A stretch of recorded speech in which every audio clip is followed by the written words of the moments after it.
Sound Art introduces an entirely new way to listen to music in your home. By combining the best of two products, a revolutionary high-fidelity, low-profile Bluetooth wireless speaker with beautiful artwork. Select from a library of artwork or upload your own photos to personalize your experience. Sound Art ushers in an era of invisible, beautiful, and amazing sound throughout your home and redefines your entire entertainment system. The need to reclaim your floor space and rid your home of unsightly speaker boxes that need to be bolted to the wall is now a thing of the past. Our canvas is printed on high-quality permalite by Breathing Color. And select from our gallery or upload your own. Standard sizes include 16 by 20 and 18 by 24 canvas wrapped. Custom sizing is available, as well as surround sound options.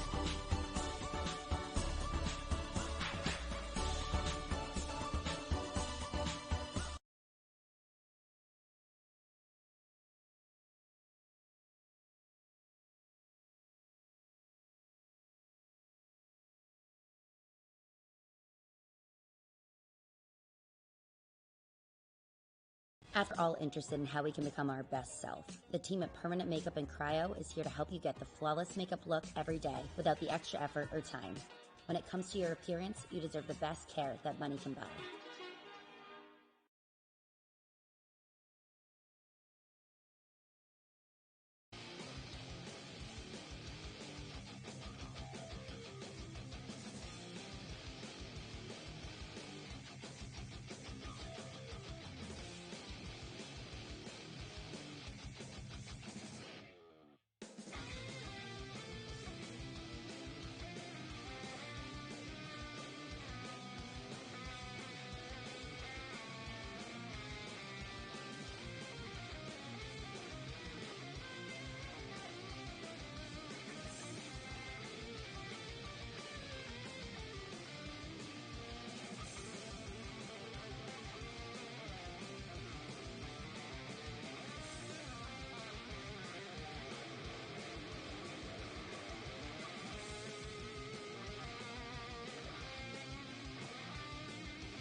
The final road and street course race of the season last week led us through the concept course in virtual Chicago, where the championship fight ratcheted up tightly for the final two races. Kyle Cuthbertson survived a late charge from Indy 500 winner this season, Matt Chubb, to hold on for a victory after a late race slip. The win by Cuthbertson and a podium for Zach Buchanan now has the top four drivers separated by just 6 points, with the top six covered by 16 markers, with Rick Ravon still holding down the top spot. Now the series is set to wrap up with back-to-back ovals, the first of which being in the Bluegrass State.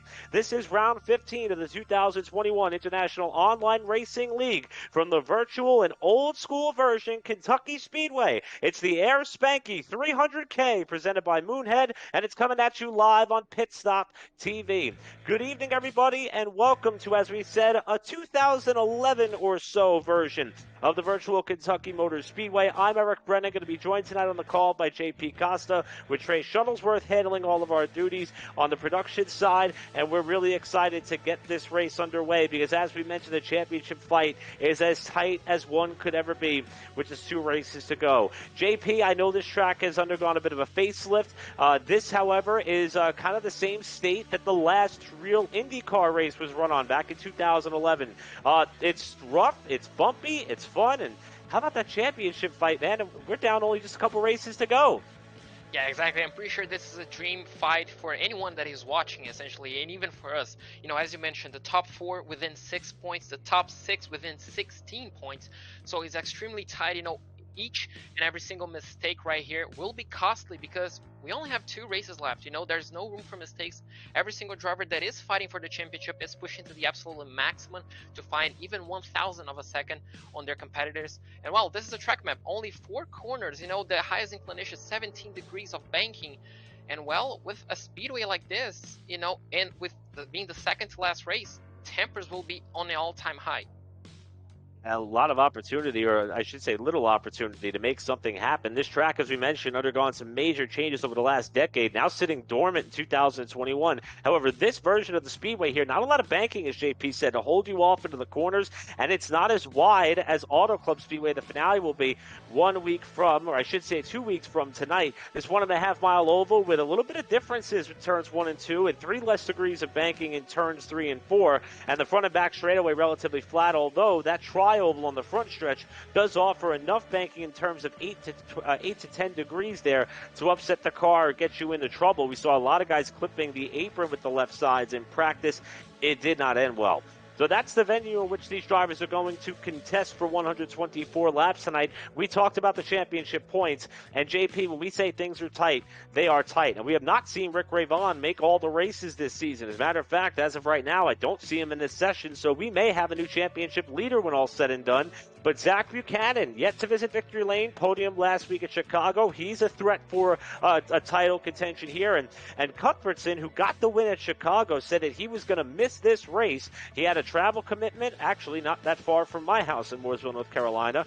But he is hopeful to remain in reach for a championship shot should the cards fall come Auto Club Speedway in a couple of weeks when we settle this title fight. But, JP, the biggest thing, we've had 9 different winners in the first 14 races, and we've got a shot at maybe seeing a 10th different driver visit victory lane, and it could be one of these championship contenders. I'm pretty sure they're hoping to get their first win tonight because obviously this will propel them forwards in the championship. Obviously not going to help Cuthbertson out, but you know, Buchanan, Madonia, those 2 are only 5 and 6 points respectively away from Rick Ravon, and they're yet to visit victory lane. So if one of those 2 get the victory here tonight, well, they're going to be looking fantastic for the championship. But obviously we do have a few other positions. I mean, if you look from essentially 10th all the way up to 15th, you know, it's only 14 points, actually 16 with Trey Shuttlesworth. Unfortunately not going to be making the grid, but you know, just 14 points. So the grid is all, the championship is all up for grabs, even for those lower positions. So it's going to be exciting, and these drivers are going to be pushing to the max to get those championship spots. There's 2 races to go. First one is going to be right here at the virtual Kentucky Speedway. They call it the legacy version of Kentucky. We're going to bring you the starting lineup and all the action for the Air Spanky 300K presented by Moonhead next here on Pit Stop TV. We'll be right back after this short break.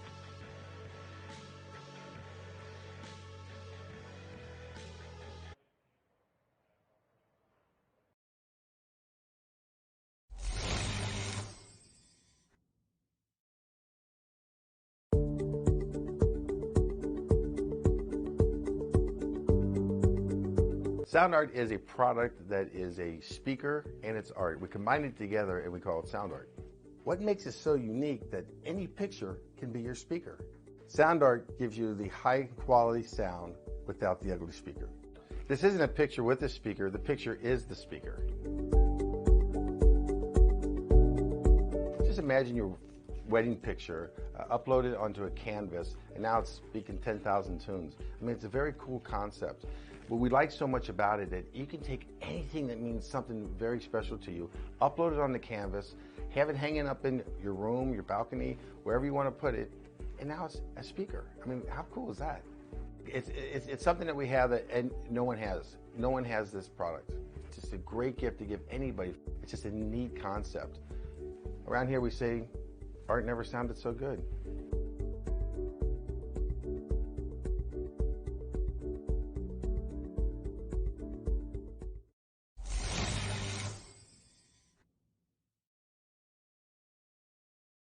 Have you found yourself trying to hide your joy because you're unhappy with your teeth? Your smile is the first feature noticed in an interview, on a date, or in family photos. We want you to be able to shine bright as your best self, and our teeth whitening system is the perfect step toward restoring your confidence.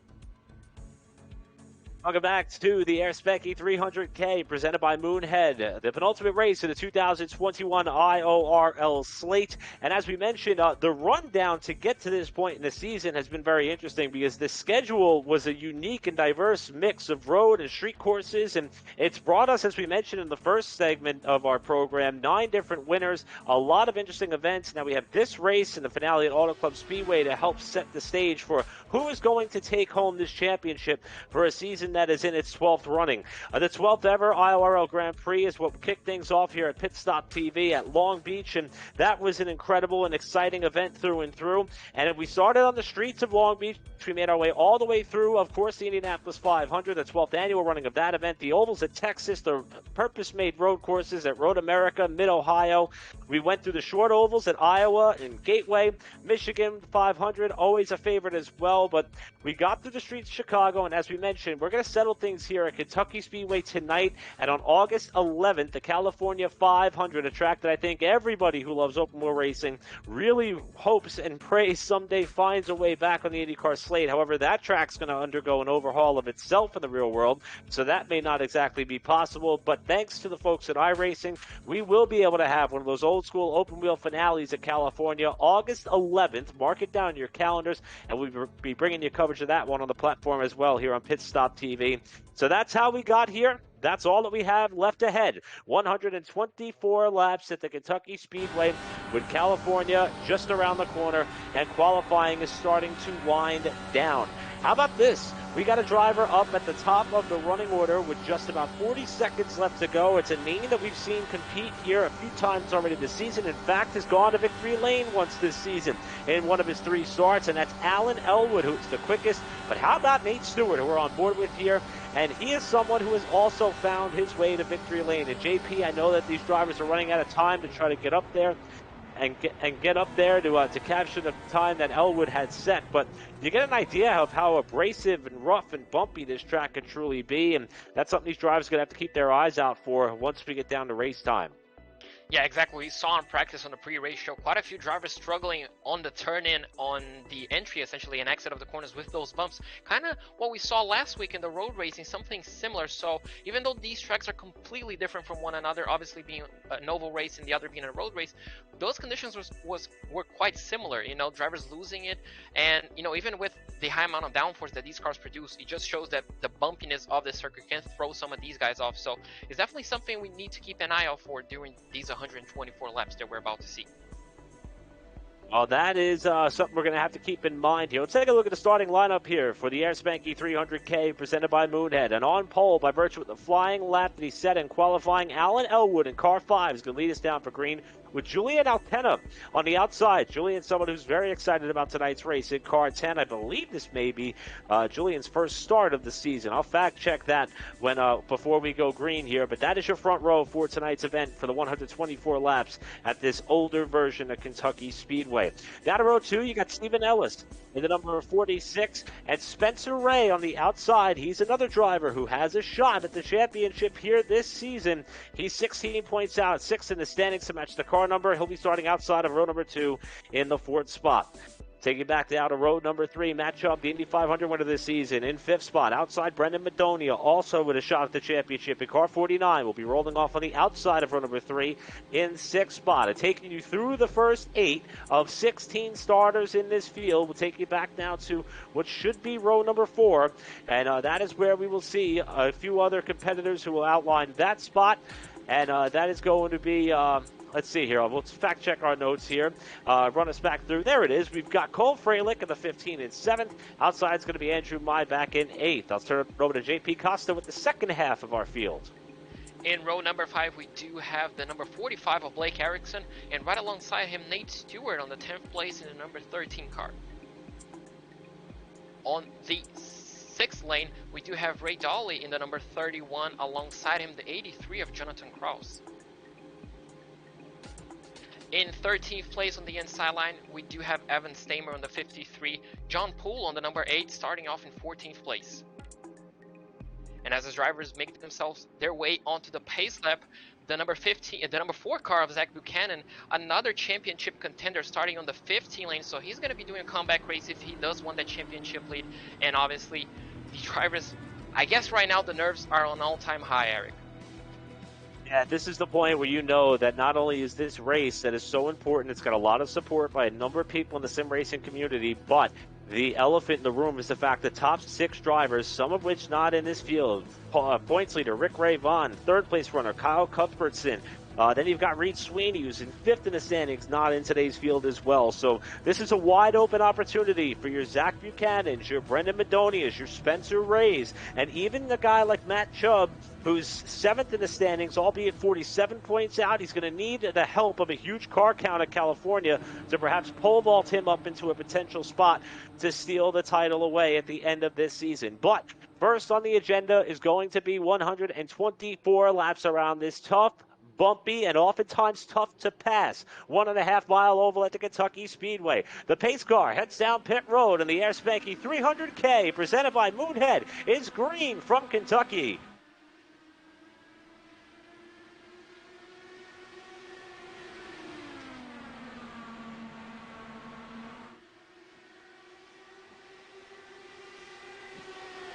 Great launch off the pole for Elwood. Ellis is going to slot into 2nd position, while the outside pole sitter in Altina is running way up the racetrack here off turn 4. That's going to open the door on the bottom for Matt Chubb to move to 3rd. Elwood's going to lead lap 1, but Ellis has a big run in the draft and looks inside for the lead.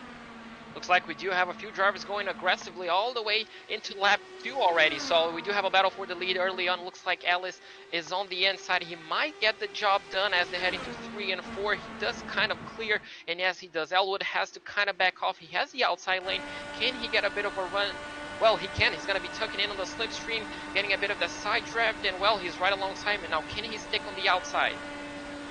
Aggressive move by Ellis to try to duck down underneath Elwood. I'm not quite sure that Elwood was expecting that move as he washed way up the racetrack in turns 1 and 2. But even with this battle for the lead, they've opened up about a second of breathing room over the new 3rd place runner in Matt Chubb. We mentioned his one and only win so far this season, albeit he had a solid 2nd place finish last week at Chicago, came at the Indianapolis 500. He finds himself now leading the 2nd pack ahead of Altina and Cole Freilich, who's moved up into 5th. Nate Stewart coming as well, and boy, that was Altina there who scrubbed the wall off too.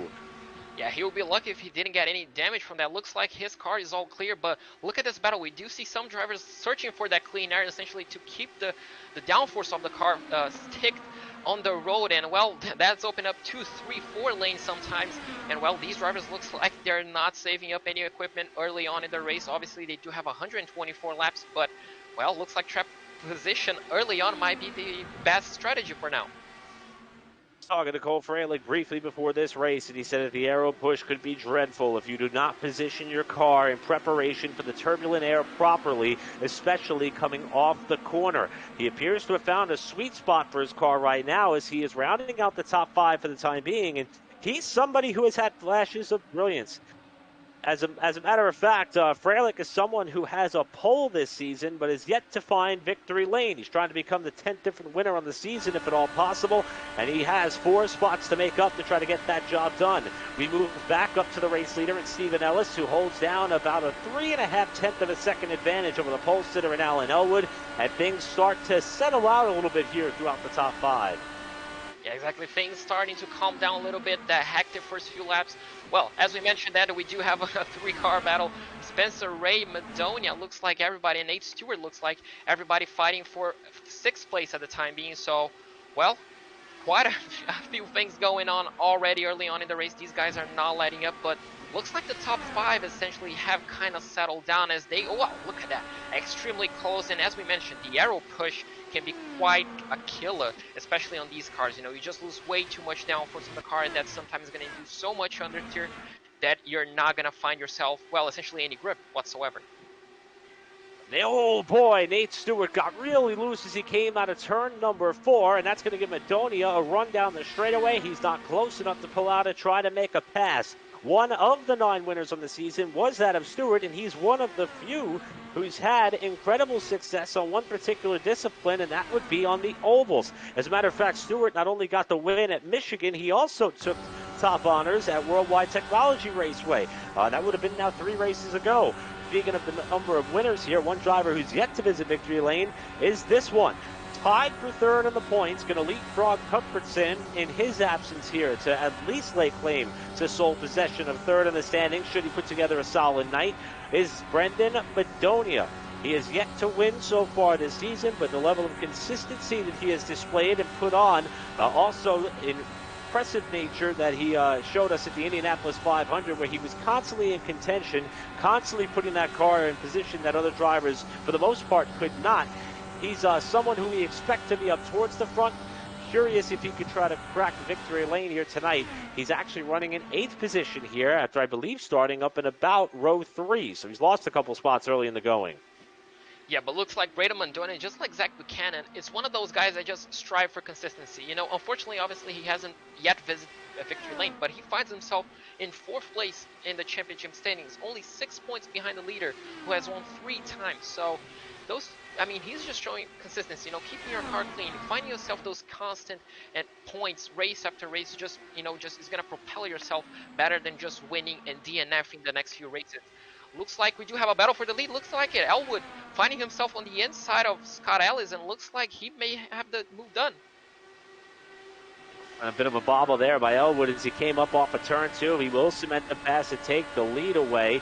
We now go back to see how Ellis will respond, and that one little shuffle as Ellis pushed up off turn 4, now that he's in the turbulent air behind that of Elwood, this is allowing a couple of new contenders to come back up into the mix. Matt Chubb now is down to about a half second on the 2 leaders. Then you've got Altena, who's running way up towards the fence, running a line that would not necessarily be conventional here at the Kentucky Speedway in an IndyCar. I don't think you would ever see a stock car run up that high, especially in this older circuit, but it now looks like Ellis thought about giving it a shot, and he nearly white-walled the right side tires, and Matt Chubb is going to have a look for 2nd in turn 1. Yeah, the battle between the leaders allowed Chubb and Altena to really close up, especially Chubb. Well, as you can see, the dirty air is kind of just pushing himself back, but if he can keep himself this close, trying to get away from that dirty air, as you can see, running the extreme bottom lane, trying to get us out. Look at the run that he got. That clear air just allowed him. Ellis was kind of following Elwood. They're going to be going side by side as they head into turn 1, and, well, looks like he got the position done, and he's up into 2nd. Dobbs going to make the pass now. He's a car that has been on the move so far early in this race. We've been clean and green since the start of this event here. As you can see on the top left-hand portion of your ticker, we're going to go 124 laps tonight. And this battle for second is going to intensify as we saw Ellis scrub the wall in the middle of 3 and 4. That is definitely not going to be helping out his race. He may have a bit of damage, but even if he doesn't have any damage, he already lost the position to Cole Frelick. And look at Altana going on the inside as well. So going from first all the way down to probably fifth in a few moments, well, that's not the ideal, I guess, first part of the race that you want for yourself. He has the pace to be on the lead, but unfortunately a few mistakes are costing him positions. He's running that Never Never Land line, it appears, and now he's going to have that line taken away from him by Altana, who's going to look up top, and Spencer Ray is looming there in 6th spot. Started in the 6th position at car 6, came into the weekend 6th in the championship points, now looking for an opportunity to get out of that 6th spot and up into the top 5. Altana and Ellis nearly touched tires on the back straightaway. Ellis now forced to hold that car down tighter than he has throughout most of this race, and he loses some momentum off 4. Altana makes the pass for 4th. Ray's coming through for 5th, and Ellis, who at one point was leading this race, is now falling back just a little bit, now back into the 6th spot. Nate Stewart's going to be the next one who has a look. Definitely not the ideal start for Ellis. He has to keep himself together, essentially. Just find that group that he found on the first few laps and trying to use that. He's running a bit of a highline. I guess he's just trying to get away from the dirty air, but not exactly helping. As you can see now, Ray, well, he's definitely getting a run. He's going to be looking on the outside. Can he get enough of a momentum? He kind of just backs off, kind of gets a cutback line, essentially. And, well, he's going to be finding himself on the inside of the back straight, not quite clear yet, but, well, this battle for 4th place is definitely going to be heating up. We continue to watch this battle for position. We're about 20 laps into the start of this event, and that would be for the Air Spanky 300K presented by Moonhead. We're now watching the fight that continues on here for what is 6th spot as Ellis's slide continues. Now Madoni is going to try to get past after Nate Stewart has already moved up a position here, and Ellis may have in fact caught some damage with that wall scrub because that car has never been the same since he got up and into the outside safer barrier, albeit lightly. Not often do you hear that in terms of a Dallara IndyCar at the Kentucky Speedway, that you can make contact with the wall and it be relatively light. A little bit of housekeeping here. Seth Stridell, somebody who we thought was going to be incredibly challenging and threatening for the win here tonight.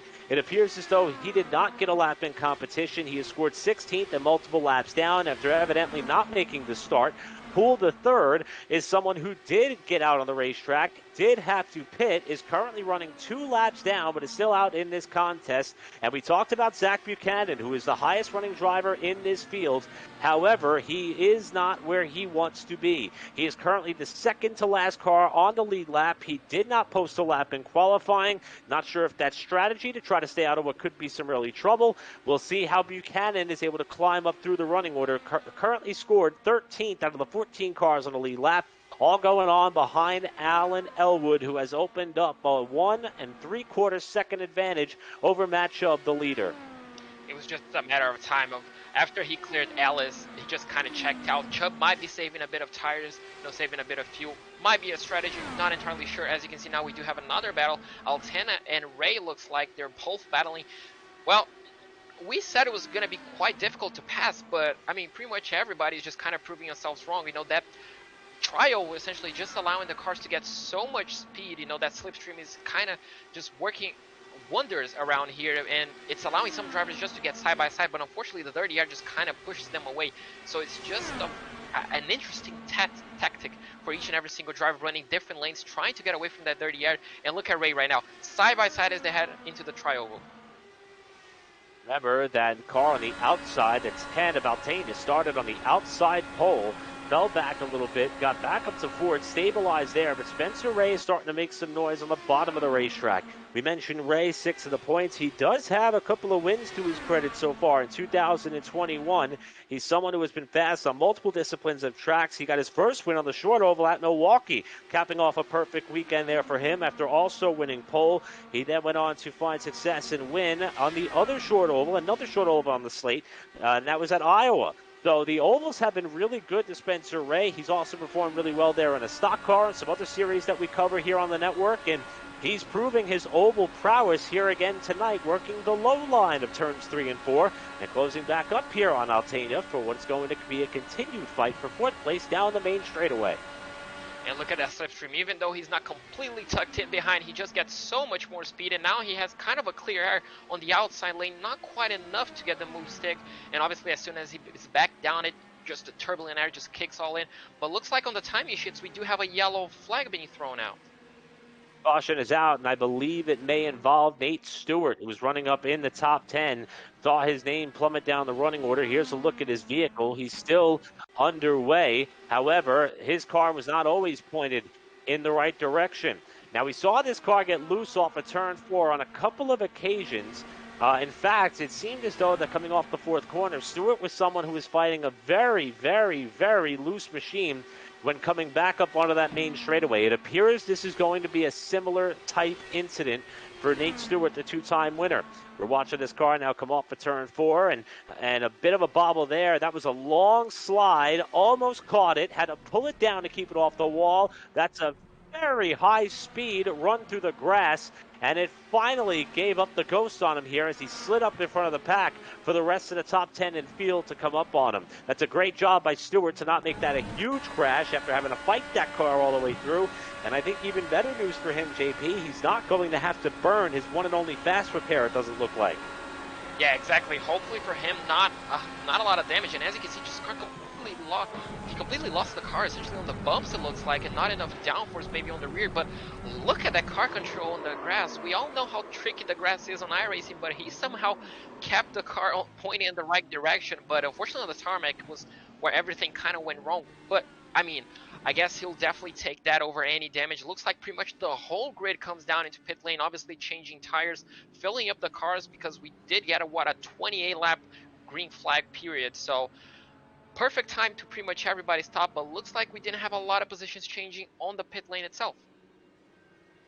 So you see Elwood leading the field off the pit lane, and you're right, JP. Looks like everybody's going to remain, for the most part, pretty much status quo as far as pit stops. Looks like that perhaps Altena got back up and around Spencer Ray for that 4th position there by virtue of the pit lane. Also, Zach Buchanan looked like he may have picked up a handful of positions as well, and this will give Poole the 3rd at least 1 lap back, maybe 2, depending on how generous the officials are tonight as far as getting cars back up on a lead lap. But that would, in fact, put either Poole the only car 1 lap down, and not necessarily counting Streidel since he lagged out of the session or dropped out of the session early. You'll see Poole drop back another lap here. He was one of the last cars to come in. He had to pit a lap later because he was a lap down, but we can expect a lap to be given back to Poole by virtue of the caution. We'll verify that once the restart comes. So a little bit of a caution here at about the 1/5 mark of this 300-kilometer scheduled race, the Air Spanky 300K presented by Moonhead, and it has not all been about Alan Elwood, although it started.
Welcome back here to the Air Spanky 300K presented by Moonhead. We apologize for the brief break there. We had a bit of a technical gremlin we had to work out and sort out, albeit quickly. We hope we got everything squared away. And as you can see, while we were away, we did not miss all that much up at the front of the pack. Elwood was able to withstand the pressure in these last few laps since the restart to hold on to the top spot over Matt Chubb, But boy, JP, that car looks like it's flirting with disaster off some of these corners, especially coming out of turn 2. It got a little bit dodgy there. And if we drop back here, we're starting to see some of these potential. Oh, trouble just behind them. Got a spin off turn 4. One car went around there, and that was Spencer Ray, one of the championship contenders. Caution is out for the second time. Well, for the second time, it was just a lone car incident, just alone by himself. And, well, that's the second time we've seen an IndyCar on this race losing by itself, something that we saw in practice. But, you know, it's something that we don't expect usually to see in the race. As you can see now, Spencer Ray, he was battling quite heavily, you know, so it's a bit odd to say what happened. He got the car saved, but we're going to take a look at the replay to see exactly what happened. I'm not pretty sure if it was a combination of dirty air and bumps, but as you can see, he heads himself into turn 3 and 4.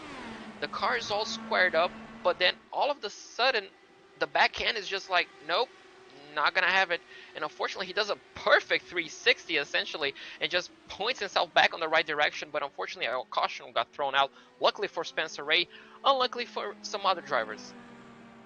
Somebody else who's taking his lucky stars. He doesn't have to burn the fast repair that quick. That crash looked very similar to what happened to Nate Stewart coming off the corner, except Stewart appeared to initially catch that slide until it bit him big time coming off the corner. And that's what is going to slow this race now for the second time. Looks like we got a bit of a split here as far as pit strategy.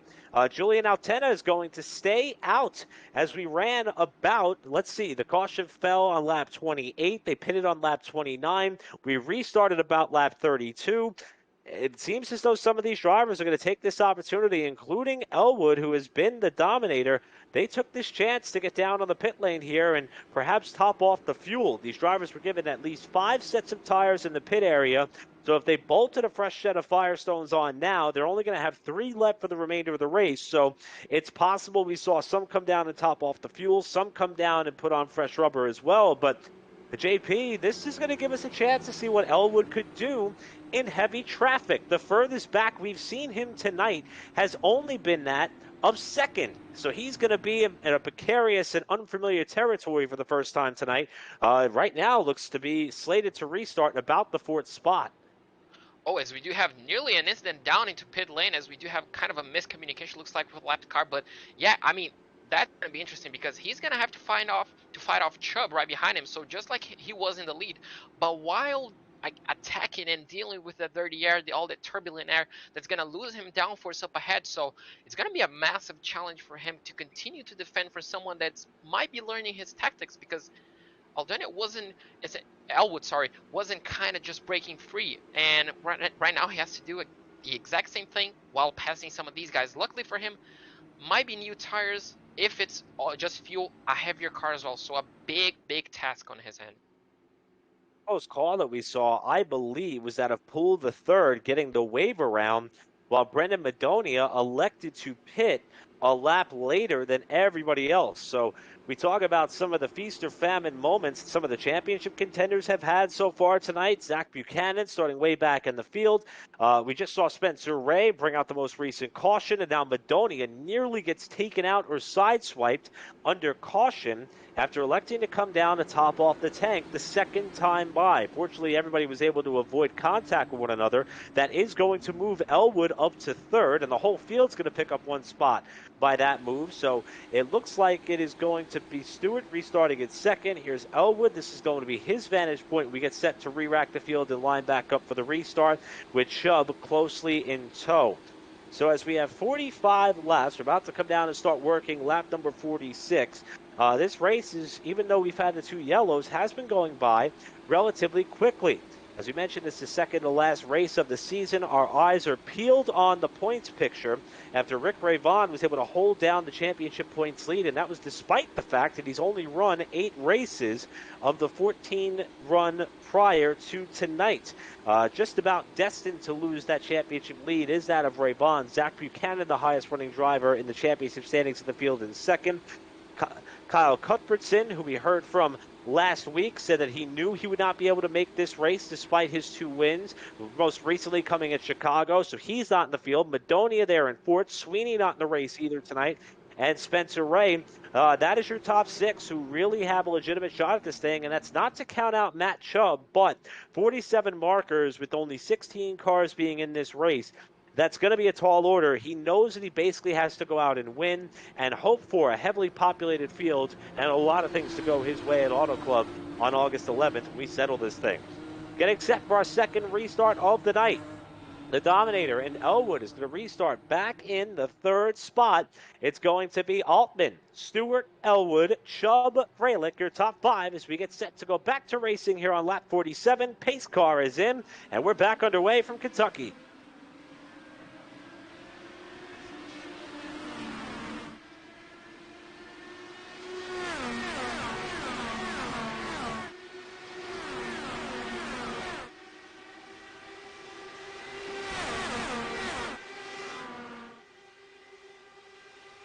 Top three trying to pull away from the rest of the pack. Turn 4 has been the trouble spot all night long. We see if everybody is able to get through there cleanly. We will for at least one lap. It's Altena out in front. Stewart there holding down second. Elwood, the first car off the pit lane, and the drivers led the most laps in this race. Now starting to pressure the two-time winner. It's Stewart, who runs way up the racetrack and almost caught the wall off too.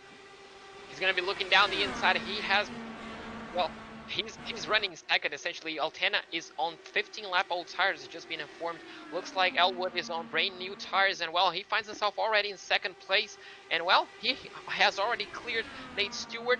Only Altena left to go before he finds himself in a familiar P1 spot. Looking back down into fourth, we do have Cole Freilich. Looks like he made his way past Chubb, and Chubb actually lost the position to Buchanan. So Buchanan doing a fantastic comeback race, already up into fifth place. So we're gonna have to keep an eye out for him, at least on the standings for the time being, as we do have this battle. Looks like Stewart's not ready yet to kind of give up that second place, even though he's on older tires, and he's keeping up pace with Elwood and Altena right ahead of them. Dana doing an amazing job holding down the lead and being able to mine the half-second gap that he's created between himself and Elwood, who holds that car way tight on the bottom of the racetrack. As the fuel starts to burn off and the tires age, albeit maybe just about 10 or 15 laps or so, that could be some pretty tough waters down there on the inside of the racetrack. But Elwood's got the confidence tonight, and he's cut the margin in half, and he runs way up high here. Has to pedal it off turn 2. Lifted there off the corner. Cost him a little bit of ground, albeit marginally. And he's going to try the bottom again here on Altena as they come out of turn 4. And they're about to be side by side for the lead at the line.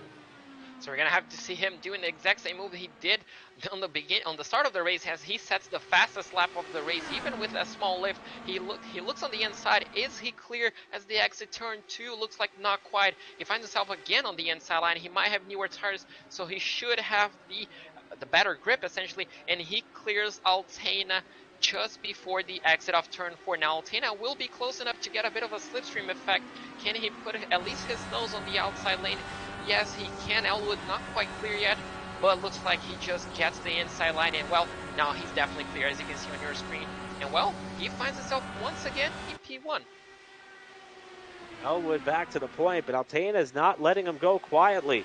He's still continuing to try to fill up at least that right side mirror a little bit, and you have to be careful, because with that difference in tire length and tire wear, that aero push effect off the corner could be a little bit more dramatic for Altena, especially in these positions here. Once that car comes across the bow of that wind, that'll hit the front wing on these cars and kind of take away that front downforce a little bit and maybe inspire the vehicle to head out towards the wall. Now that Elwood's gotten himself into that position, right now he's the only driver who came down and pitted under the second caution to navigate their way through the two cars that stayed out. Altena and Stewart have stabilized in second and third respectively. Freilich has not been able to move back up from the fourth spot just yet. And you mentioned it, JP. How about Zach Buchanan?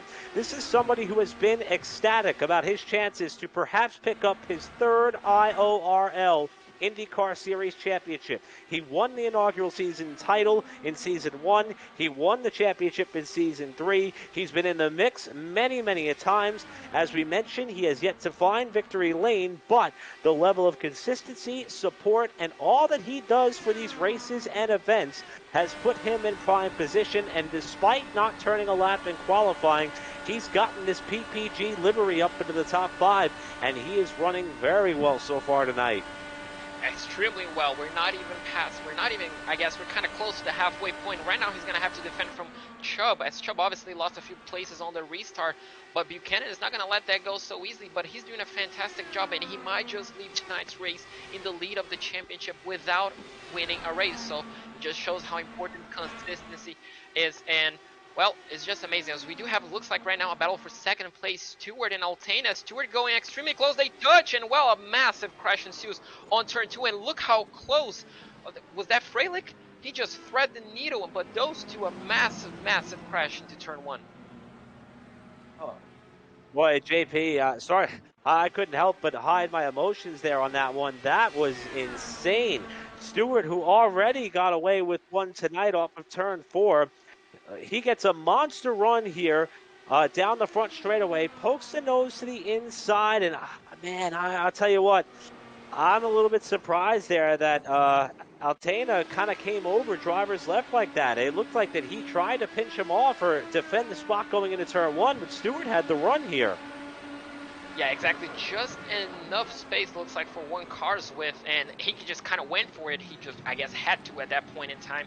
But unfortunately, as you mentioned, kind of closed the door a bit too late. Maybe a bit of netcode was involved.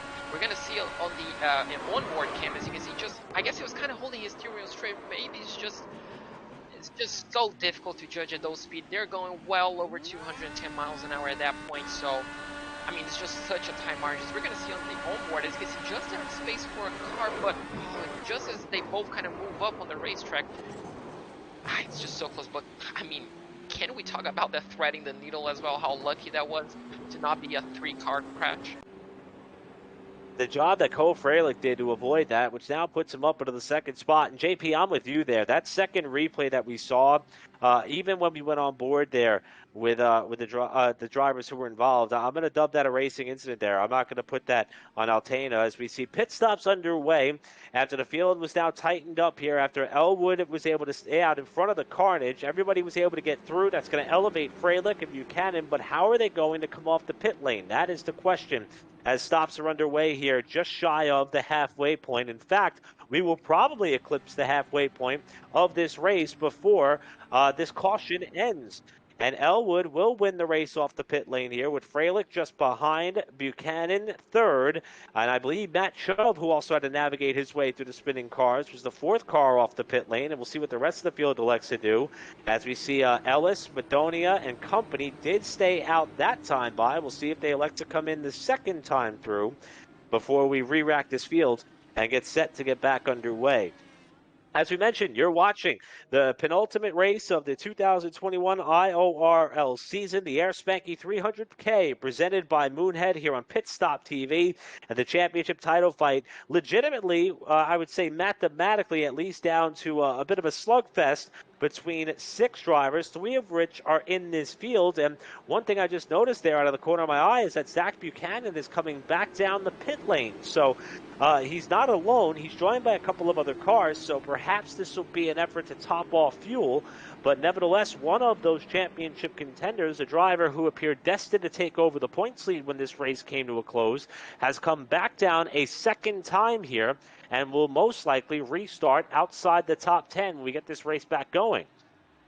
And an interesting point to point out is this is the third time Elwood, I'm pretty sure third time as well as Freilich and Chubb have come down to pit lane. If they take in 3 new sets of tires, that only leaves themselves with only 2 with half a race to go. So it's going to be interesting to see how they're going to manage those tires. Obviously, if it's a clean run, we saw that we can go well over 30 laps. So if it's 2 clean runs, they could be okay. But if you do have more cautions, some of these drivers that have stayed out at least one period of the yellow flag, they could be within a shot at the end of the race to have at least one brand new set of tires, and having that extra grip to attack near the end of the race.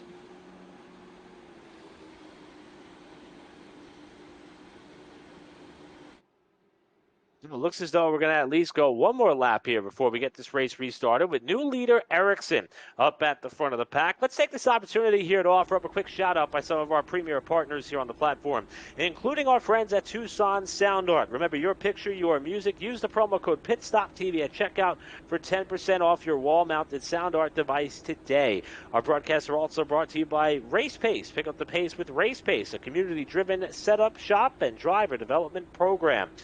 We're also brought to you by Permanent Makeup in Maine, because you deserve the best care that money can buy. These broadcasts are also presented by Whiplash Media, the official graphic and camera provider of Pit Stop TV, and our newest partner here, BAM Racing Videos, by a race fan for the racing community, BAM Racing Videos. This caution is going to be extended just a little bit here, it seems, so it'll give Zach Buchanan a chance to catch up to the tail end of the pack after he may have come down and topped off a second time through. And you still see the lights on atop of the pace vehicle with Ericsson now the new leader. And JP, this is a little bit more of a split in terms of strategy that we've seen so far tonight. We're actually going to see Elwood have to restart a little bit further back than he's accustomed to. Madonia stayed out as well. He looks to be running in third position for the time being. So as a matter of fact, you got to look all the way back to fifth position to find Elwood, who is in P5 for now with Freilich, and Buchanan now moving up a couple of spots here in the running order. Going to have to see where he's going to end up restarting.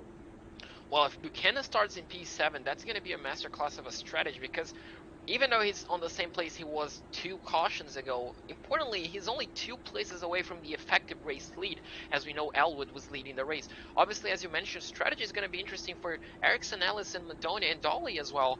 Those 4 cars elected not to come down. It could be quite tricky on this period, but obviously we did have 2 caution periods, quite short caution periods, so tires might not have gone off the cliff. But later on in the race, it could really pay off for these 4 drivers if they keep it clean on the racetrack. We saw what happens essentially when we battle a bit too hard for position, but if they can keep their nose clean, it's going to be interesting at the end of the race if they have at least 1 extra set of brand new tires.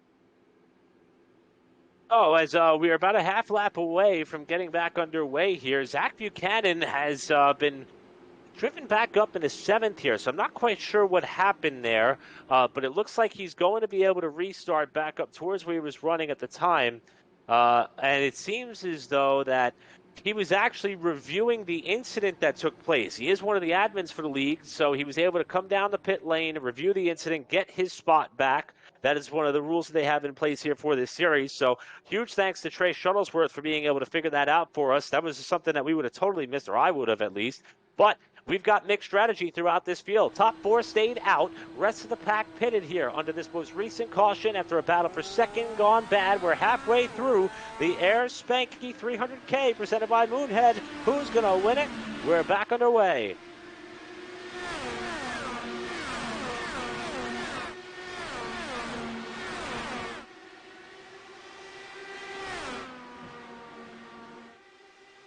Ericsson with a healthy restart here, and Ellis, who is no stranger to the front of the pack. Remember, we saw that car scrape the wall earlier in this race. It hindered the performance of that machine significantly. Looks as though he's gotten it repaired. A big bobble there by Dolly, who loses a couple of spots. He's out of the top 5. Buchanan down low underneath him.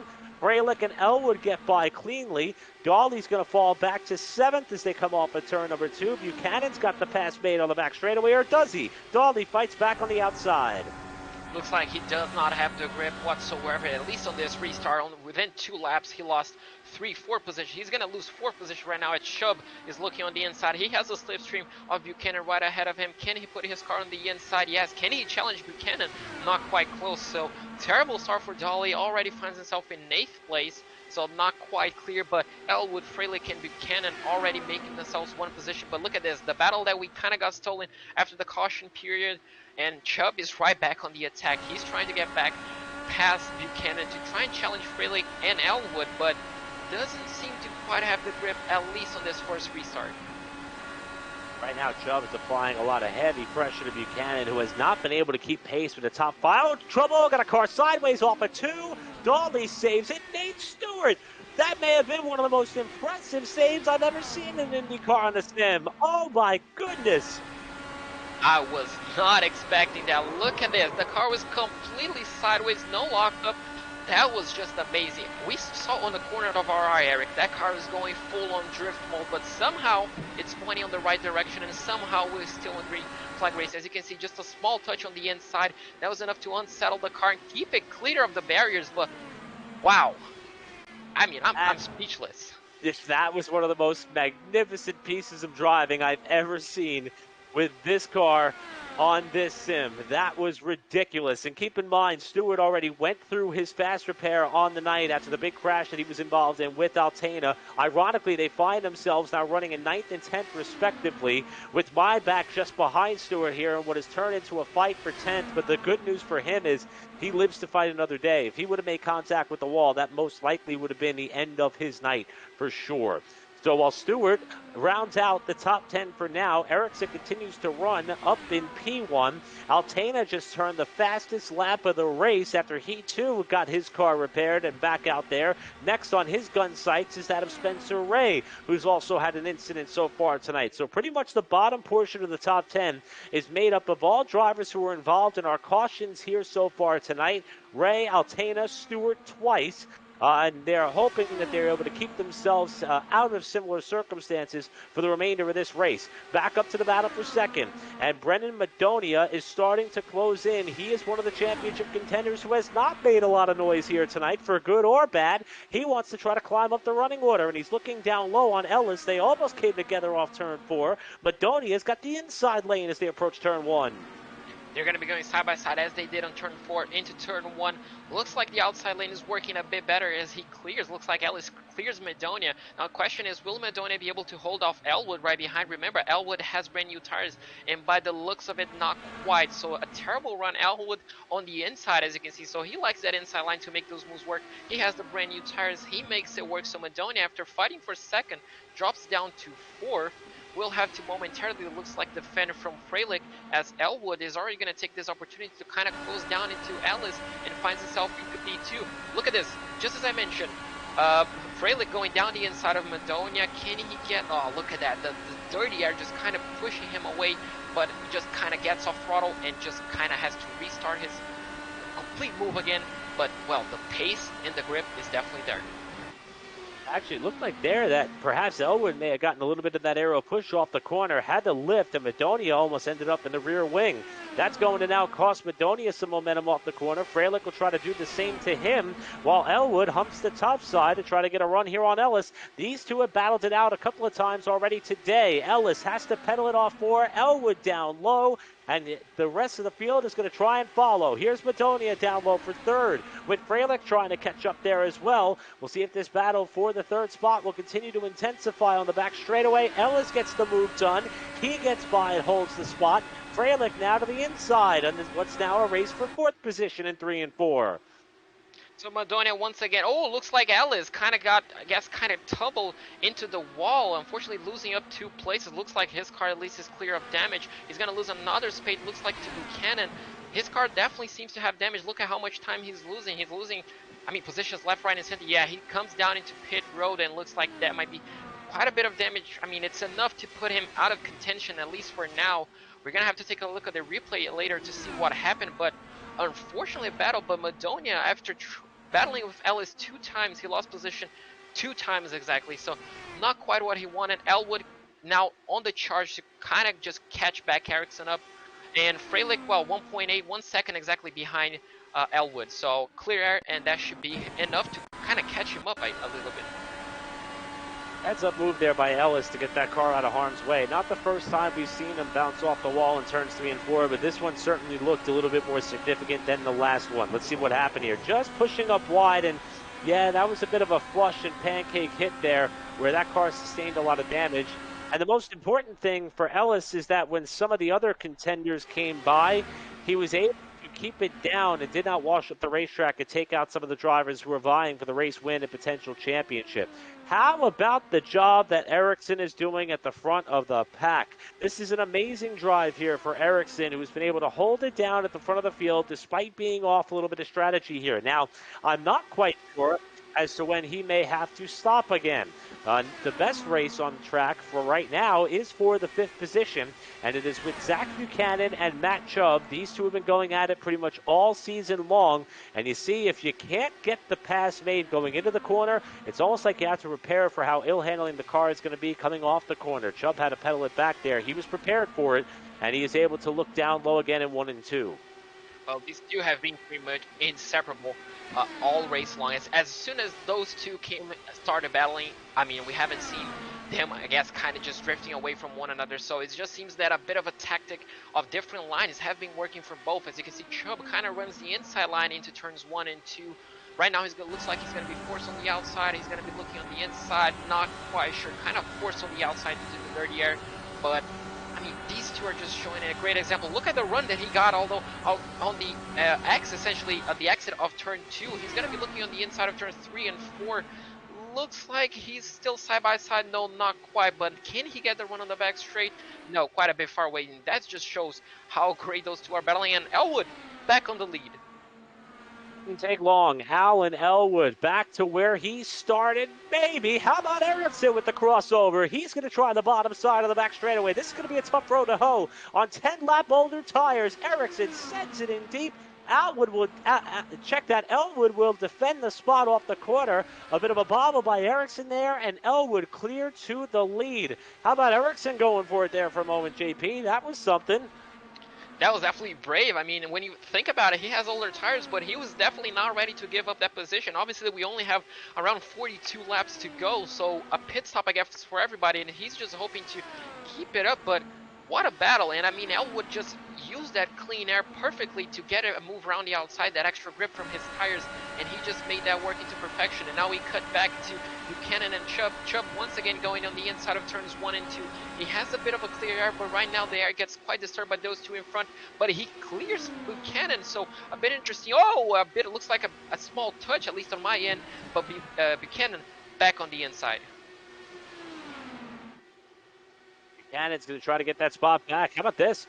We're double wide pretty much all the way throughout this portion of the top 10. Madonia and Freilich going at it. This is for 3rd right now. That's going to pull the next 3 cars into this fight. That's going to bring Buchanan and Chubb and Ray all into this mix. This is 3rd on back, 5-car freight train, and they're all starting to reel in Ericsson, who's running in 2nd, and this is as the fuel run starts to burn off. So this is starting to get to that point where these cars are going to be a little bit more uncomfortable as far as handle, and we'll see if everybody's able to make it to the end of this fuel run here. Remember, Ericsson as well as, let's see here, driver that was in that mix, try to remember who the 2nd car was that elected to stay out. It looks like we got a car that crashed on the back straightaway, and that was the 2nd place runner. That was Blake Ericsson, who has wrecked at a 2nd spot. And he was running on essentially clear air, so we may have just seen the 3rd essentially car spin out. As he spins out on his own, looks like he has a bit of suspension damage, looks like. And well, we're going to be taking a look exactly what happens. This is turns 1 and 2, looks like it. He just, that's pretty much just no grip on the tires whatsoever. Just kind of, I guess, hoping for the tires to grip, but unfortunately they didn't. That's a big hit. Luckily, I'm pretty sure he still has the quick repair. And as you can see, the car just has no grip whatsoever, and he just unfortunately kind of just keeps his foot down, hoping that the wall won't come any closer, but unfortunately it does. Trying to remember who the other driver was at the time of that crash. It was Brendan Madonia who was the other car that was involved. And Ericsson and Madonia had 10 more laps on their tires than the rest of the field. It looks like this time through, everybody's going to be on the same page as Alan Elwood is going to lead the field down. And this is a huge break for that of Madonia. And just as I say that, Matt Chubb is going to stay out here. I'm not sure if this is a move that's going to hold for Chubb, if he's going to be a lone soldier out there, but everybody else has come down for service at this point, including Elwood, who has been the dominator. This swing was a good opportunity for Madonia to kind of get on the same page as the leaders. The pit strategy has paid off for him, and we already told you his position as far as how the points fall, as Elwood is going to win the race off the pit lane here. Very close behind for 2nd. Freilich edges out Madonia for what's going to be 3rd on the racetrack if Chubb elects to stay on the venue at the end of this yellow flag. Elwood, Freilich, Madonia, Buchanan, and Ray, the first 5 cars off the pit lane here, and they'll catch back up to the tail end of the field. Yeah, exactly. Very interesting challenge strategy for Chubb, because he was the one that pitted with Freilich and Elwood on the previous caution period, but he elected to stay out. So I'm not pretty sure what the thought process is, but I mean, I hope it works out. But I mean, that just fell perfectly into Madonia's hand. He just kind of needs it. Essentially, he's gonna be so thankful because he's only 6 points away from the championship leader, and if he finishes fourth, that's probably going to be enough to propel himself forward. And obviously, he's ahead of Zach Buchanan, who is only 1 point ahead of him on the standings. So, I mean, this is going to be a battle for the championship as well between Madonia and Buchanan. So, it's going to be very interesting these last 34 laps, 35 laps that we have remaining. A very interesting sprint to the finish. Chubb is still on the racetrack here, so maybe he thinks this caution flag is going to flex enough for him to get to a point where he can come down one more time. I will tell you, Madonia did prove that you don't have to have the newest bit of fresh rubber for an opportunity to get something done like that. But we'll see how it all pans out here as we are entering the final stage here of this event. Again, the Air Spanky 300K presented by Moonhead. And so far, it has been a phenomenal event for the IORL in their second to last race of the season. And I expect Auto Club Speedway on August 11th to kind of remain the same as well. There's been so much excitement. This track is very tough. It's obviously a little bit shorter, a little bit more narrow, a little bit less forgiving than what Auto Club has to offer on the 2-mile expanded layout they have there. But this race has not disappointed by any stretch of the imagination. We have the Indy 500 winner in Matt Chubb out in front. It's been all Alan Elwood all throughout this race, however. He currently runs in second. Cole Freilich trying to finally crack the code to get to victory lane. Madonia and Buchanan in championship contention. Those are the storylines for just the top 5, JP. There's a lot to still be decided here as we enter this final stage. We should see the one to go signal this time. Fortunately, it appears as though we do, and I'm not quite sure what we're going to see here. I think that the racing has been pretty good, a little bit tough to pass, a little bit hard to handle with some of these cars once they burn the fuel load off a little bit, but storylines aplenty, not just in the top 5, but all the way throughout the field here. I think we're in for an exciting finish to this one. Yeah, exactly. I mean, I'm pretty sure each and every single driver is going to go for it at this point in time. Normally, we see this on racing. The first few laps, the first part of the race essentially is a bit more cautious. But obviously, as laps kind of tick away, you do run out of time to make that move for position. So we should be seeing drivers go a little bit more aggressively. Obviously, right now, everyone except Mac Chubb is on the exact same scenario, probably the exact same fuel and new tires. So it should be interesting to see. We could be seeing a few mistakes from some drivers, but hopefully not. Hopefully we can keep the last 35 laps as a green flag period, because I'm excited to see what these guys can do in an essential time trial situation. See everyone wash out to the outside retaining wall, trying to protect that high lane, get themselves a good run back down for what will be yet another restart. Chubb, Elwood, Freilich, your top 3, just over 30 laps to go in the Air Spanky 300K presented by Moonhead. Pace car is off. Chubb, the Indy 500 winner from 2021, gets a great launch, and we're back to racing.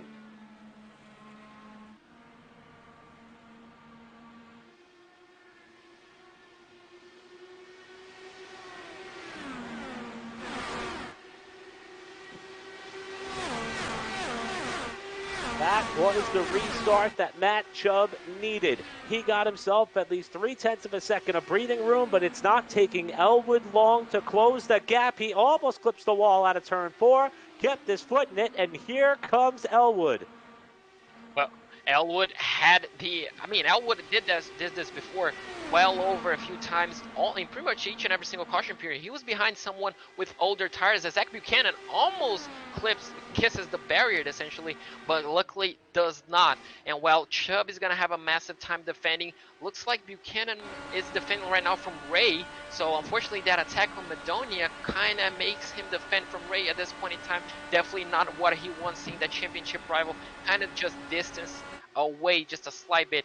And look at this, Elwood already made his move into P1 and looks like he's clear from Chubb. He has brand new tires, he has more fuel, but looks like that grip is outweighing the weight of the car, at least for the time being. Was able to drive that thing down the hill on the banking that measures 17 degrees on this version of Kentucky Speedway in turns 1 and 2 and cement the pass on Chubb. Chubb, though, is not going away quietly. He's still looking for an opportunity here. He'll have some of the effects of that dreaded arrow push off of turn 2, and Cole Freilich has arrived on the scene, running in third, looking for more, trying to hold that car down in the second lane as they wash up wide out of turn 4. Freilich in the slipstream. He's going to try to make a move. Chubb clips the apron and spins down to the inside of the track. Oh, that is definitely not what he wanted. He hits the pit barrier. Unfortunately for him, looks like the green flag is still out on the track, so that's definitely not what he wanted. But as you mentioned, Eric, I thought initially it was a touch, but that tri-oval apron just completely swings these cars around. We're going to see it on the replay. As you can see, Freilich does not touch Chubb whatsoever. He comes extremely close. Chubb just kind of using all that track on the inside. Unfortunately, just touches that apron, and that just slingshots his car into the pit wall barrier. Mention the fact that Matt Chubb did have an outside shot potentially at the championship. He is your reigning IORL Series champion. He was 47 points out of the championship lead. As we mentioned, 3 of the top 6 drivers in the standings not in tonight's race, so we expected the championship to jumble up a little bit en route to Auto Club Speedway for the finale. I would think that this incident here, with that mistake that we saw many drivers do in practice, is going to put the final nail in the coffin of his championship hopes for Chubb, and that's a heartbreaker for someone who was so ecstatic over his Indy 500 victory, said it measured up there even higher than his championship effort 1 year ago. But for Matt Chubb, 2021 is not the season that he was hoping for, and tonight is proof of that, and he's not even able to benefit from the potential of a caution there because of where that wreck happened. In the vicinity of nobody else and no other oncoming vehicles. Chubb had to limp that thing back to the pits. He's already 2 laps down, but we got some really good racing going on the track right now. Zach Buchanan trying to hold down the 4th spot, and it's going to be Altena taking it away. Remember, he too was involved in a crash at one point tonight. Altena, the outside pole sitter, starting to climb up the running order here late in the race when it matters. 25 to go. 2 laps ago, he was behind Buchanan and Ray. Look at him now. He's already ahead of them both. And something that I've been watching, as soon as someone attempts to make a move, whenever they're on a 3-car battle, the attacking car just ends up losing so much time. And the 3rd car, the distance, just can use that outside lane, just like we're looking at Poole using that outside lane, just get a slingshot movement. So it's really interesting to see sometimes how just attacking and going side by side can end up making you lose so much time. But well, these guys are producing fantastic racing, and that's definitely not what Buchanan wants for his championship, but that's definitely what Madonia wants to see happening behind him. Also, with some of the trouble that we've seen so far tonight, starting to see some new names work their way up towards the front of the field. How about Poole the third, who we were on board with there momentarily? He's someone who was 2 laps down at one point in this race, now running in 7th. Maybach in 8th, Donnelly 9th, and Erickson, despite being 2 laps down after the hard crash from 2nd spot, currently rounds out your top 10 by not electing to give up the ghost and continuing to run in this race. A couple of drivers who were not so fortunate. Seth Stridell, who was the first car out. Not sure what happened there. We did not see him in the session. Evan Stammer is somebody who we were all excited to see on the entry blank for the 2nd week in a row. The USF 2000 competitor had an incident or an issue just about halfway through this run, about 50 or 60 or so laps in. Only 4 cautions for 16 laps, 8 lead changes, but the clear dominant force of this race has been Alan Elwood, the pole sitter, but the midfield has been exhilarating as we are watching Zach Buchanan, Spencer Ray, and Poole the third tussle it out for 5th, 6th, and 7th respectively. Yeah, exactly. These midfield battles, they have been so fun to watch. These guys have kept it clean throughout the race, and well, we see different strategies. We see some different names here and there, but the racing is still the same. It's just clean, it's respectful, but it's hard as well at the same time. These guys are not holding back, but they're keeping it clean. They're keeping all 4 cars. As you can see now, Buchanan kind of just weaves a bit to, I guess, just break the slipstream, just break the toe, but coming back to that racing line, and well, Ray is still trying to find a way past Buchanan. He does get a slight run, looks like, as they enter the trioval. Can he stick his nose in as we're on board with Poole the third? Ray goes down the inside. He kind of gets the move done on the initial part, but Buchanan might just get the exit speed essentially to keep that position, and looks like he does. But well, I mean, this battle looks like it's just going to continue as we enter 20 laps to go. I'm Spencer Ray. I'm starting to have some flashbacks. Remember, that's how that car got upset and spun off turn 4. Oh, Poole the third almost did the same exact thing. In fact, he may have. He saved the car somehow, but boy, that thing got really sideways on him coming out of turn 4, and he almost became the fourth corner's next victim as we flash back up to this battle that continues to rage heavily for fifth. And let's talk about the championship. I mean, Buchanan and Spencer Ray was separated by just 11 points coming into this race. This spot means a lot to these drivers, and that's why not only is it the last position available in the top 5, but there would be a big number swing as far as the championship heading into our finale between these two, while Madonia is the highest running, and Ray hits the wall and crashes out of turn 2. Wicked hit for Spencer Ray. No, no, no. Just as we were mentioning how important that position was for his championship hopes, fortunately, it just goes a bit too wide. That's the dirtier, the arrow effect that we have been talking about all night long, I guess, all championship long. Just these cars have no downforce whatsoever as soon as they go behind someone. As you can see, just behind, and unfortunately, the car just drifts out wide. He keeps his foot, I guess, kind of wide open, but unfortunately, just that touch. And maybe if he didn't spin his car into the barrier, he just may have gone away with it. But that is just so heartbreaking to see that, just as we were mentioning his championship hopes. You can almost feel the willingness and the desire to keep his foot in it, as you said, JP. And, this late in the race, you just don't want to lift. You kind of want to willfully hope that you could somehow convince the car to garner enough traction in the front tires to keep it from washing out like that. And unfortunately for Spencer Ray, that was not the case. Now, we did mention his crash earlier in the night, and I don't believe he used his fast repair there, so that may be his one and only saving grace here, as this crash has occurred with less than 20 laps to go. How about the job that some of the drivers did to miss this, though? How about Andrew Maybach here? Here's a pirouetting Spencer Ray coming across the back straightaway, and Maybach ducks low and is able to clear. Ray Dawley, another one who had to watch out for the stationary car that was perpendicular to traffic in what could have been more than a one-car crash. Fortunately, though, it was a single-car incident. And as you can see, pit lane is a busy place, and we've got some strategy that has unfolded. Elwood led the parade down the pit lane, and after surviving the fierce battle with Spencer Ray, Zach Buchanan, who is looking to move out of the Kentucky Speedway event tonight with an exclamation point in his championship hopes here. He's the highest running driver in the standings in the race right now. Also, highest running driver in points without a win. He's got himself in the lead of this race. We can expect a restart to come with less than 15 laps to go. Is this the right strategy, perhaps, to hold off Elwood in a late race sprint, JP? Well, I'm going to be 100% honest. He definitely knows that he has enough fuel to the end. So fuel does not have to be a question for him. Now, obviously, what's running into his mind, I'm pretty sure, is just, can I hold back Elwood? Even if I cannot, can I just hold some of these guys back for a tiny bit of time? Because, as you mentioned, 15 laps to go. That's, around 7 minutes, maybe even less. So he just has to hold some of these guys back for just under 10 minutes of race time to be able to hold off a win. But obviously, I'm pretty sure he's looking at Madonia because that's his main championship rival at this point in time. He's just 1 point ahead of him, and before the crash, he was 2 positions back. So the points have completely swung back on his favor, and I guess this is just an all-out dash, a Hail Mary essentially, to get the championship lead and extend it as much as he can. Driver in that battle we've been talking about all night who just put us under this most recent caution, Spencer Ray. If you look at the timing ticker, 3 laps down. So it appears as though the fast repair may not have been an option, or nevertheless, he is mired now back laps down. Still in the pit lane, as a matter of fact, is that of Spencer Ray. So obviously the option there to get that car repaired in a jiffy, not quite there. He looks like he will stay in the race and may be in a race for position with Matt Chubb for what could be the final spot in the top 10.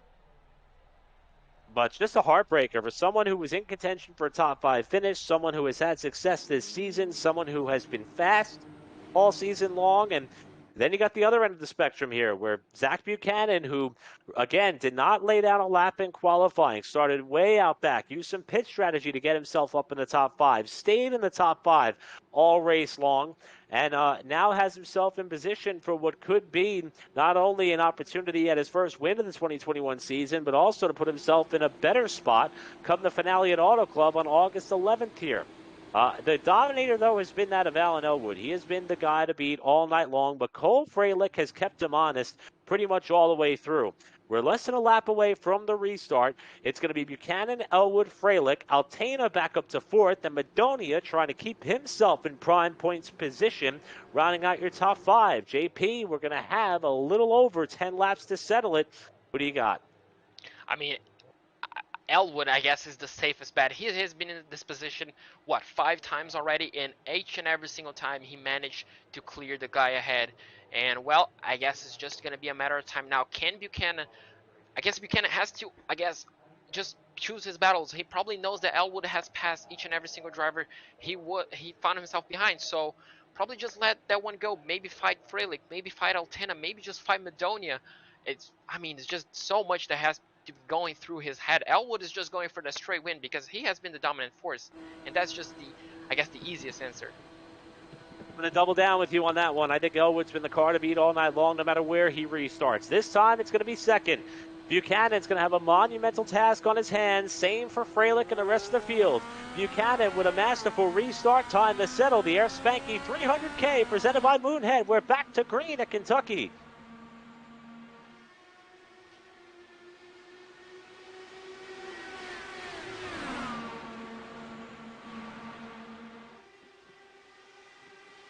A pretty sporty race developing here for fourth on back. Madonia on the move, and he's not alone. It's going to be Poole trying to move up a little bit here. Poole almost gets up into the fence in 3 and 4. Altena gets the low line on the bottom of the racetrack. This race continues on, but Buchanan trying to hold on here with 20 lap older tires than the competition, and Buchanan is nursing a 0.2 of a second lead off two, while Poole almost catches the wall off the second corner. That was extremely close. Looks like the battle for the lead is definitely going to be on. The battle for third place is also on between Freilich and Altena. But, Zach Buchanan, 20 lap older tires. He just has to use that dirty air to its maximum effect at one point. Elwood now he's already alongside. He's probably going to be clear as they head into the exit of turn 2 on the back straight. He's pretty much side by side, so that's probably going to be moved on as he has newer tires, 20 laps newer tires. So, Elwood finds himself in a familiar place on P1. Buchanan now drops himself into P2, but luckily I don't think he lost that much time because Freilich and Madonia look behind him. They're also battling, so everything just comes into perfection essentially for Buchanan. To the lead. Buchanan still trying to fight to get the lead back. While we were watching that battle for the lead, Altena got into the wall off turn 4, has fallen to 6th, and may not be done falling through the field. We'll have to keep an eye on that car here, as it doesn't appear to have sustained that much damage. He's back around the outside of John Poole III to get back up into the top 5, but Elwood the leader by half a second now over Zach Buchanan, Cole Freilich your podium, Madonia trying to get up there as well. He has his sights set on Buchanan. That is his closest pursuer in the championship as we continue to watch Altena and Poole battle it out here for 5th. Looks like Altena just has that position kind of secure. Not quite because Poole the third. He's definitely close out as Elwood once again gets the fastest lap of the race. He has brand new tires. He has clean air, so he's just going to check out at one point in time. The battle for second, it's a 3-car battle for second. Freilich now defending from Madonia. Definitely not what Buchanan wants to see on his rearview mirror. Freilich looking on the inside. He has newer tires as well. It's just going to be a matter of time. Buchanan now, unfortunately, has to leave the space on the inside, and that looks like might just be moved on. Yes, it is. Looks like Buchanan is dropping back quite a bit as they go 3 wide into turn 1. A small touch. Can he save it? Oh my God, yes he can. Buchanan, the driver who we expected to take over the points lead, gets hip checked by Madonia there in turn 2. Somehow kept the car off the wall, but he has fallen down to 6th. What a heartbreaker for Buchanan, who was trying to make the strategy work. They ended up 3 wide at the moment for that second spot. The fight for second has calmed down, but it's still 4 cars deep, with Freilich leading the pack a 1.5 seconds behind Elwood. Buchanan is about a second back behind him. This is definitely what Freilich wants. Now he has clean air. He has 1.6 second gap, as you mentioned, to Elwood, and so he just can essentially punch a clean air once again. So that's definitely perfect for him. Now Madonia, Altena, and Poole the third. Well, that's the podium position. That's a podium battle essentially. As looks like Madonia goes defensive, at least on the inside, and well, Altana definitely wants that podium place, doesn't he? And just Poole is just kind of biding his own time. He saw that he can get places by just leading back a little bit and just kind of getting a slingshot effect on these two.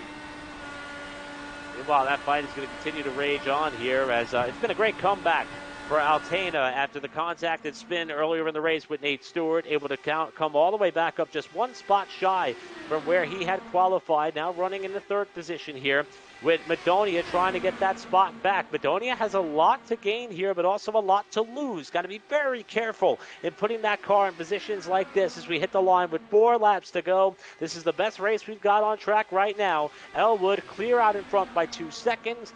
Freilich is leading the parade here in second spot. Altana, Madonia, Poole, and Buchanan has unfortunately, I think the combination between the contact and the 20-lap older tires has put him out of contention at this point in the race. Freilich trying to hold down second spot to the line. It looks like that scare from Altana just has not shaken him up whatsoever. Look at the run that he's getting on Freilich. Can he look on the inside? No, he looks on the outside. Can he get a good enough run? He kind of just gets pushed a bit too wide, looks like it, and not enough of a run. But he definitely looks racing. He definitely looks like he has the pace for that second place finish. And, well, he's definitely going for it because we only have, 2 laps to go. With the line here with 2 laps to go. And how about Alan Elwood? As a matter of fact, looks like the white flag is out here. So the white flag is out, presented by Tucson Sound Art. My mistake on that one here. Alan Elwood from the pole has flat out dominated. Didn't matter where he started or restarted for that matter.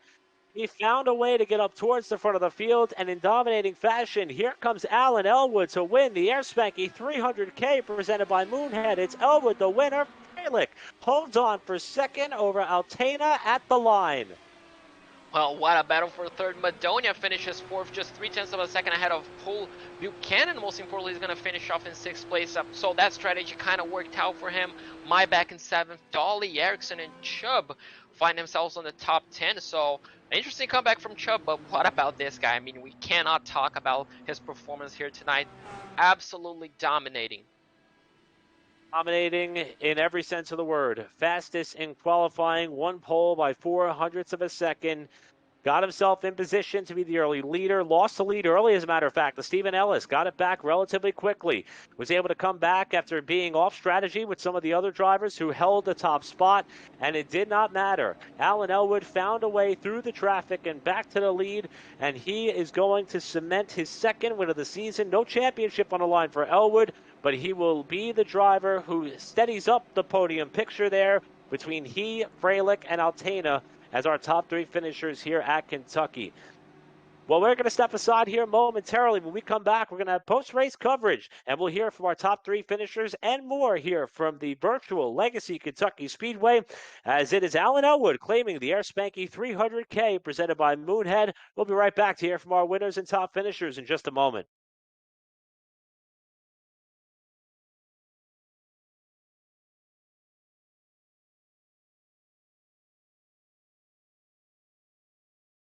Sound Art introduces an entirely new way to listen to music in your home. By combining the best of 2 products, a revolutionary high-fidelity, low-profile Bluetooth wireless speaker with beautiful artwork. Select from a library of artwork or upload your own photos to personalize your experience. Sound Art ushers in an era of invisible, beautiful, and amazing sound throughout your home and redefines your entire entertainment system. The need to reclaim your floor space and rid your home of unsightly speaker boxes that need to be bolted to the wall is now a thing of the past. Our canvas is printed on high-quality permalite by Breathing Color. And select from our gallery or upload your own.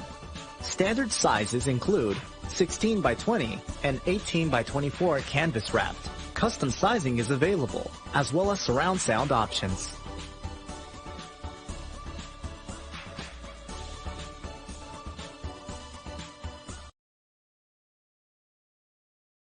After months of quarantine, we're all interested in how we can become our best self. The team at Permanent Makeup and Cryo is here to help you get the flawless makeup look every day without the extra effort or time. When it comes to your appearance, you deserve the best care that money can buy.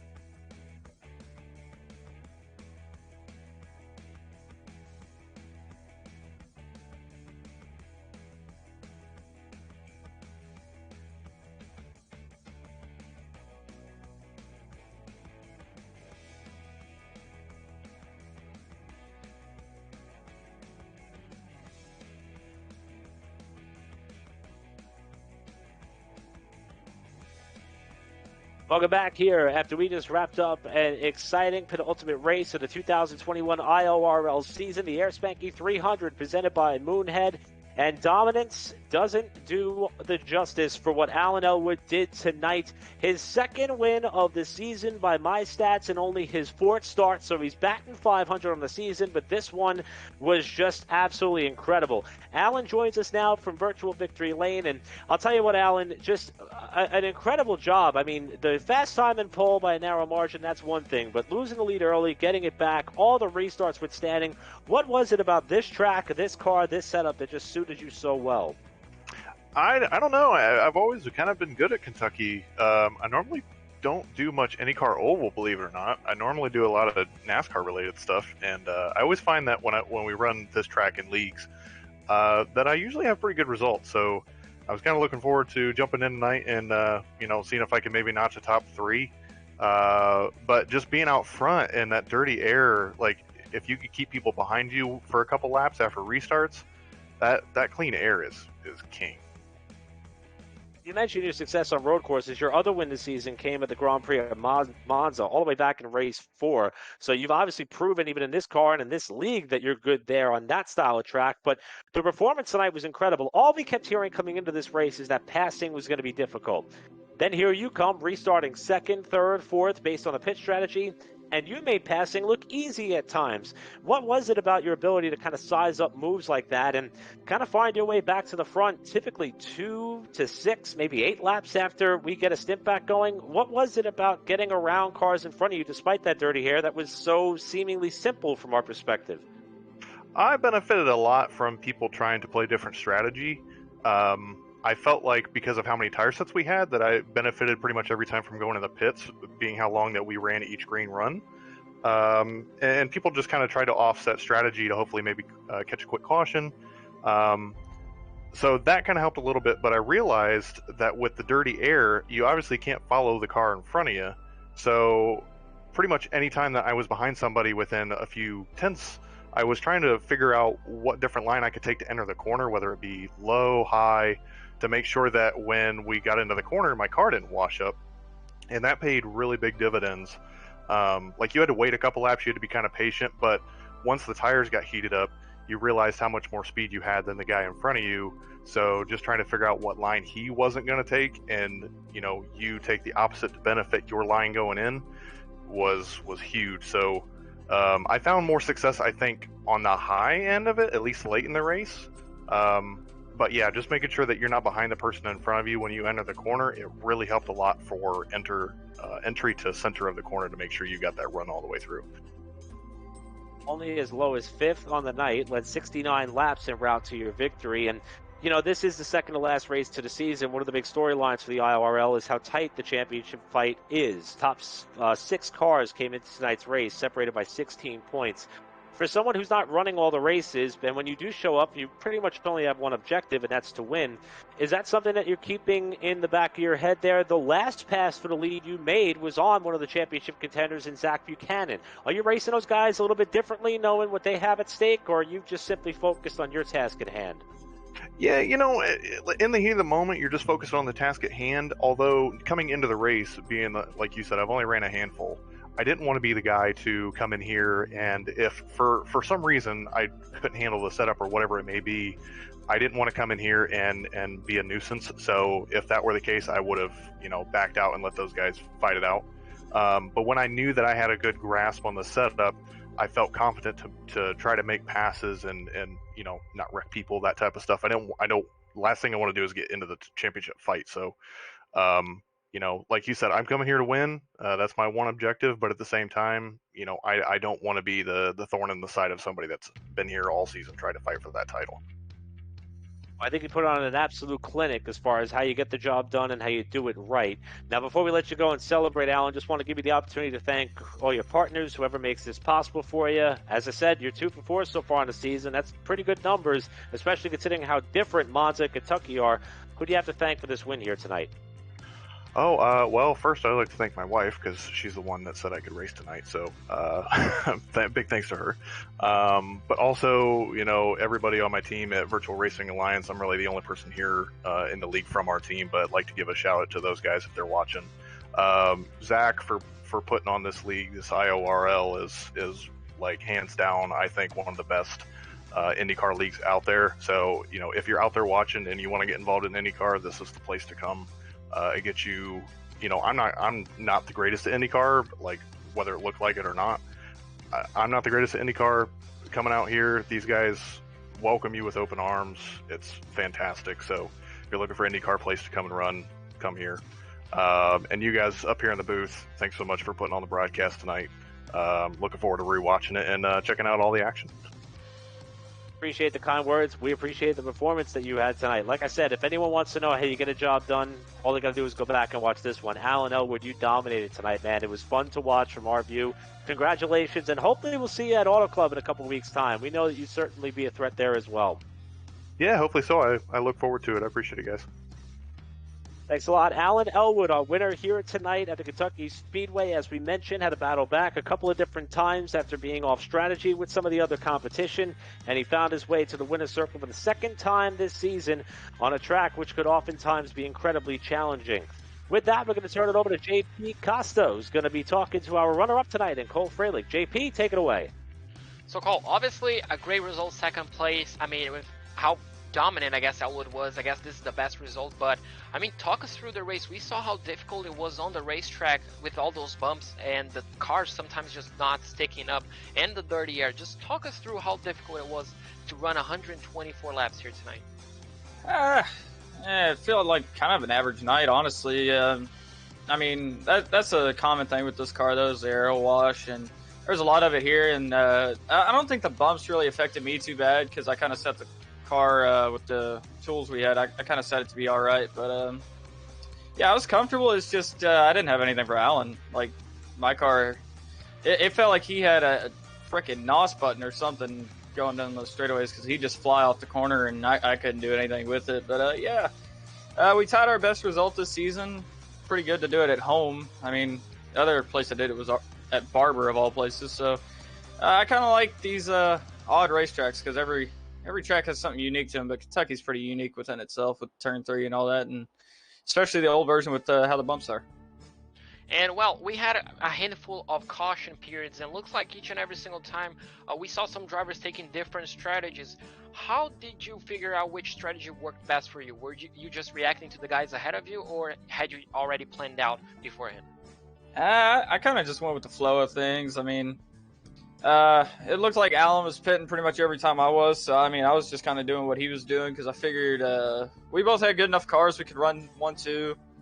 I thought Chubb was going to be up there with us, but he had his issue going into the trial over there, and I was a little bit shocked when that happened. But yeah, the car was pretty good. Pit strategy, I think I could have done a little bit better job on that last one. Maybe jumped Alan if enough guys had stayed out with me. But yeah, it was pretty neat there. And obviously the final few battles, I mean the final few laps actually, with that battle with Altana, how difficult was it to keep him behind? Because he seemed to be on a charge on the final few laps, but I mean, obviously the white flag, I guess, came on the perfect period because it looks like it was running out of time essentially at that point. You had to be running defensive. How difficult was it to keep him behind? Not too. I don't want to sound cocky, but it wasn't like too difficult just because with this car, I've kind of learned to manage the air of the car behind me. So if I can just put some dirty air on him, I know I can hold him back with the.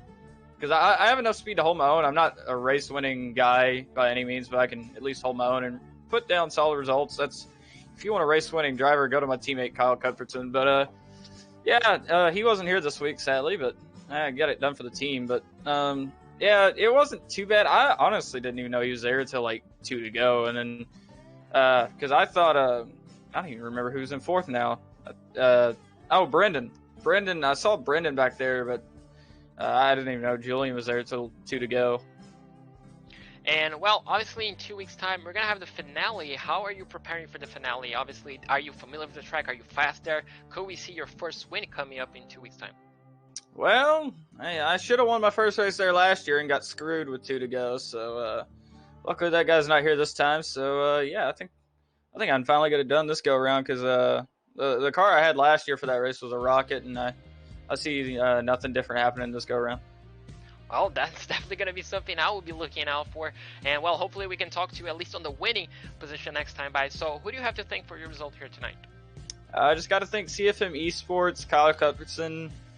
Kyle's been helping me kind of get better with this car, but he's kind of wish he was here because that boy needs to get in the points battle, get himself a title because he was really close to it. But those two. I really just thank everybody that supports this car, my own channel, Salty Racing, and everybody who subscribes to that or follows that on Twitch and YouTube.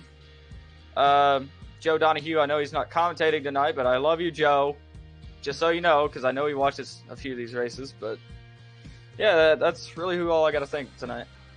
Well, I'm pretty sure they're happy with your result. Congratulations once again on second place, and I hope to talk to you in 2 weeks. Yeah, I'll catch you guys soon. Well, Eric, that was Cole Frelick, our second place finisher here tonight. And, well, I'm going to pass it back to you, to Altin, our third place finisher. Thanks a lot, JP, and understand that you may have to split. So if in fact that is the case, we'll see you at Auto Club in a couple weeks' time, buddy. But with that, we are going to turn it over to our third place finisher, and this is a driver I've been combing the stat sheet here for a little bit, and I believe this was, in fact, his first start and race of the 2021 season. We're going to talk now to Julian Altena, and Julian, if I'm wrong, correct me if I'm wrong, was this your first race of the year with these guys? Yes, it was. So you qualify outside pole, you kind of get kicked back there a little bit early in the going, but you find your way back up there in a fight for position, was battling for second, and then things got sideways. I saw you sharing the screenshot in the general chat there, that race between you and Nate Stewart. We'll start off there, but what happened? Honestly, I don't know, but what it felt like was I literally just got hit up the rear, and at the time I didn't know, but when I looked at the replay, I felt like I held my line, and then I just got hit up the rear as well, exactly how I felt it like it was. So yeah, that's all I really have to say about it, but it's all good. So I managed to recover, and really it's a done deal for me. The admins looked at it, and yeah, that's the way it is. So you have that high-speed spin and scare while battling for second spot. You kind of have to work your way back up through the field. And you did so in impressive fashion. I mean, you methodically picked your way all the way back up to this third place and podium finish in your 2021 IORL debut. I mean, I posed a similar question to the race winner in Alan Elwood. What was it about this track and this car that just kind of suited your style? You seem to be confident all night long. Honestly, I have no idea. This has been the first time in, I believe, almost a year since I've driven this track. The last time was in the Oval Fix series when a guy got taken out just in front of me. There's a meme of it on my YouTube channel. But I like driving tracks that, you really have to work on getting a pass done. And sometimes it's not great, but overall you really have to work hard to get a pass done. And I was trying to look for the clean air all the time. Early on, you saw me use the high side as well. Later on, I discovered that wasn't really the way to go. Then I dropped back to try and save tires. That was, but yeah, overall, just tried to look for the clean air, and I was able to get some good passes in there at the end. So I think that was the key to my result tonight. It's an impressive debut for sure, and granted, joining a series with 2 races to go, obviously there's a lot going on. Guys racing for the championship. You're coming in here and you want to start off your campaign on a strong note. I asked similar questions to the race winner, because with your agenda being so different than some of the title combatants, are you trying to stay aware of some of the guys who are have been in this all season long and are trying to make it to the end with an opportunity at a championship, or you just kind of look at all these guys equally and you're trying to race everyone as heads up as possible no matter what position they're in the standings? To be honest, the championship fight is not really my business. I just try to do the best that I can do, try and win the race. If I have to be aggressive, I'll be aggressive. If I need to conserve my stuff to be there at the end and win the race, then I'll do that. But to really answer your question, though, I don't really race the championship contenders a lot nicer. Of course, I keep it in mind, but I don't really race them differently than the others. Very, very interesting perspective. And we heard a similar answer from Alan Elwood as well. The task is to come out here, try to win the race, and that's all that they really seem to care about. And as racers, that's what you do. Now, we have Auto Club coming up in 2 weeks. Is the plan for you to be joining us there as well? That is indeed the plan, yeah. so we could pencil you in as one of the favorites. You were so fast tonight, Julian. It was so much fun to watch. Before we let you go, who do you have to thank here for this podium on your 2021 IORL debut here at Kentucky? I want to thank you guys, the broadcasters, the admins. I want to thank Andrew for sending me a Discord invite to this series. I was interested in joining today, and I was able to do this race. So once again, thanks to the admins for getting me in on such short notice. I run my own league as well, Velocity Online Racing, IndyCar, NASCAR, and F1 stuff on iRacing on Thursdays, Fridays, and Saturdays. You can check it out on velocityonlineracing.com or on Twitter at VelocityOR. And yeah, that's about it. So thanks to those people. Be sure to check that out. Julian, we're glad that you were able to make the fields here tonight. You were fun to watch from start to finish. Congratulations on that third place run, and we'll be looking for you come August 11th for that Fontana finale. Yes, thanks guys, appreciate it. And again, that is Julian Altena, our third place finisher, rounding out our podium for the night. And what a night. As we mentioned, we did have to cut JP Costa short. He had a schedule conflict that was going to kind of run into the end of our broadcast here. So JP wishes everybody well, and he too will be back here in action with us for the finale on August 11th, and we are all looking forward to that. And one of the reasons why I love the IORL as well as its series admins and everybody who works oh so hard in order to make this league possible, they already have the updated standings. Now, granted, we don't have a graphic ready to roll on it, so I'm going to verbalize it a little bit here to kind of get you hyped for that finale that's going to come up in a couple of weeks here. Brendan Madonia, unofficially the new points leader, and that is by the large margin of a single point. 1 point separates Brendan Madonia and Zach Buchanan, both still trying to find victory lane for the first time this season, but the top four are covered by 12 points. It's Madonia, Buchanan, Rick Ravon, and Kyle Cuthbertson. So Cuthbertson wasn't here tonight. His teammate Cole Freilich, he held the party line pretty tight here tonight, got the job done with a runner-up finish there.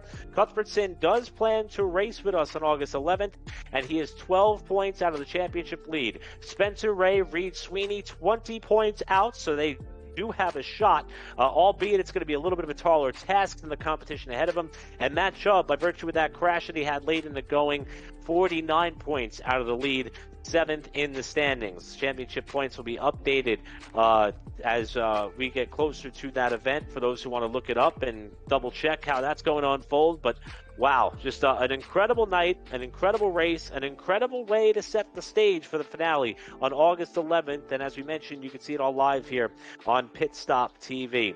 Now, we talked and heard from our top three finishers. Let's take a look at how everybody's night unfolded here on what was a pretty wild and interesting one here at Kentucky. As we mentioned, Alan Elwood got a second win of the season. Freilich, Altena, our podium. Madonia with that fourth place run, the new points leader unofficially after that run here tonight. And John Poole the third. You want to talk about somebody who said never give up? He was 2 laps down early in this race. We kind of missed what happened to John Poole there to kick things off, but he was 2 laps down before we got 10 laps in the books. Battled back, got the free passes a couple of times, and got the way and got himself back on the lead lap, rounded out our top 5. Incredible ride for John Poole III, who I also believe was making his season debut here tonight.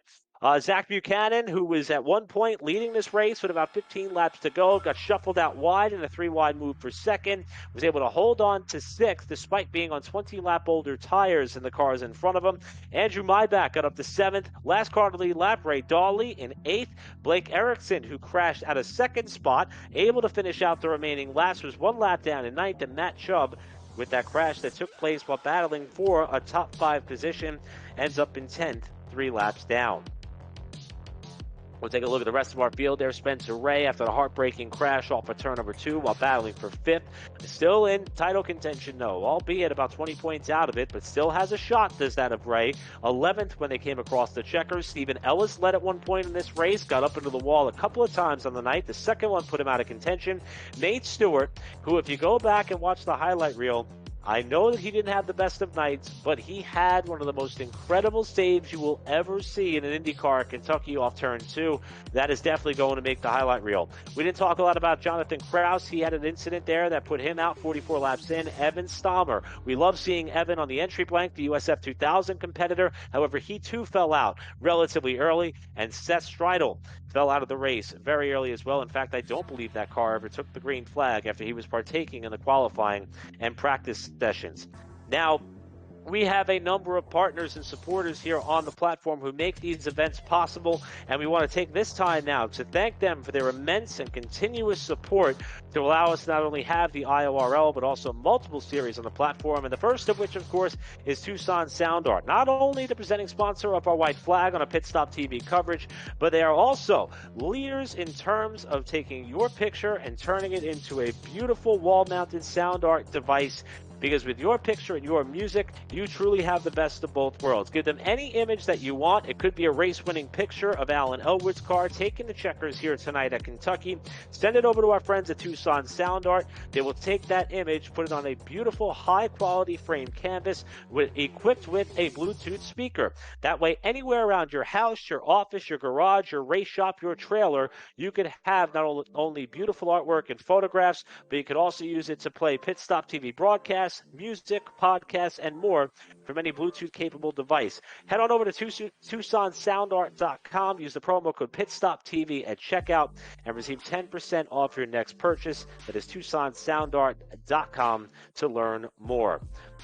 These races are also presented by our friends at Race Pace Setups. There's a Discord link down below on the bottom right-hand portion of your screen, and you can start your evolution there to join the folks at Race Pace Setups, because if you ever wish that you had a race engineer on speed dial, this is your chance. Driver development and setup shop all rolled into one. Our buddy Tyler, who is a real-world race engineer, will help you step up your game before your next race. Be sure to pick up the pace with Race Pace Setups. We're also brought to you by our friends at Permanent Makeup in Maine. Permanent Makeup and Cryo in Maine. PermanentMakeupInMaine.com, because when it comes to your appearance, you deserve the best care that money can buy. They have multiple locations in Maine: Auburn, Lewiston, Naples, and Saco, Maine. They're owned and head up by Ashley Bullier, who is a certified micropigmentation specialist who provides professional, safe, and personalized services. You could visit their website with the URL provided down below, or give them a call at 207-358-8683. Permanent Makeup and Cryo in Maine, PermanentMakeupInMaine.com. We're also brought to you by Whiplash Media, who specializes in various forms of sim racing resources. But let's first shout out our newest partner in BAM Racing Videos. That's by a race fan for the racing community, Brandon Mettler, who is always at a racetrack, pretty much it seems like every day of the week. If you want to check out the social media outlets, he's always posting unique motorsports footage, some of which he's out there shooting himself, others of which he's acquiring from other racing fanatics who are part of the BAM Racing Videos community. Again, that's BAM Racing Videos, by a race fan for the racing community, BAM Racing Videos.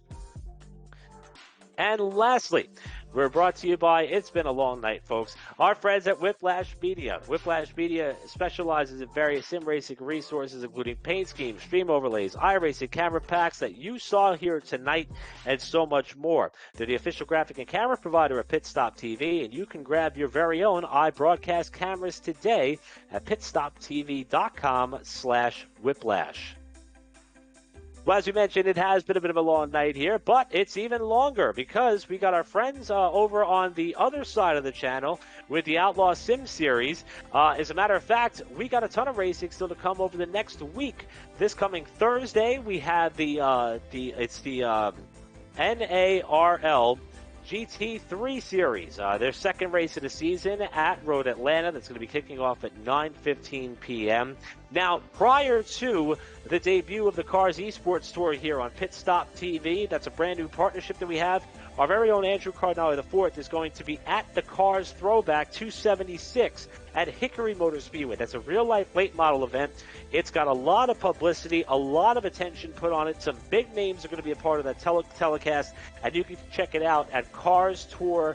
TV. There's also an app available for it as well. A subscription is required, but that is how you can watch this coming Saturday's Cars Tour Throwback 276 at the Hickory Motor Speedway. And our very own Andrew Cardinale IV will be in attendance and taking part in the broadcast efforts there. But 1 week from tonight, IORL will be off, but the Cars Esports Tour will debut at 7 p.m. Eastern Time at the legendary North Wilkesboro Speedway. I got to peek at the entry list there. It's already populated with a number of very successful late model drivers in real life and on the sim as well, and we are very excited to be bringing that to all of our viewers here 1 week from tonight at 7 p.m. Eastern.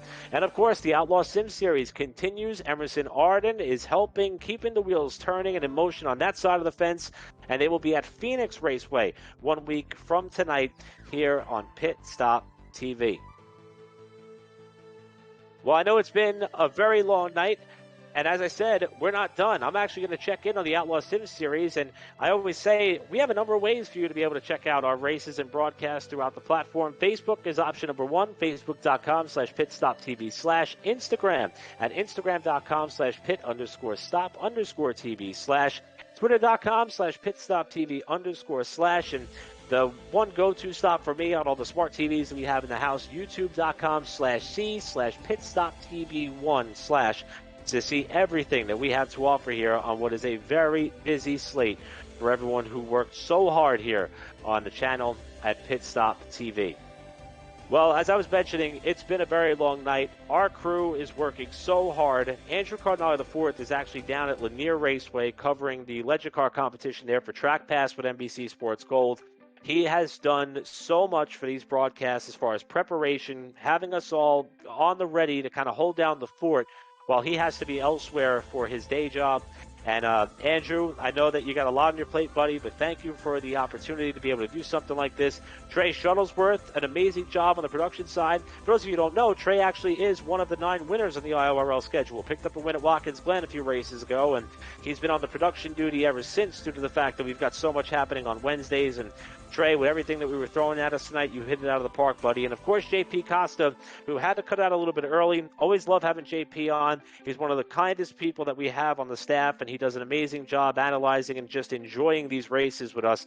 And it's an honor to be able to call races with him for events like what we had tonight for the Air Spanky 300K presented by Moonhead. And with that, we're down to 1.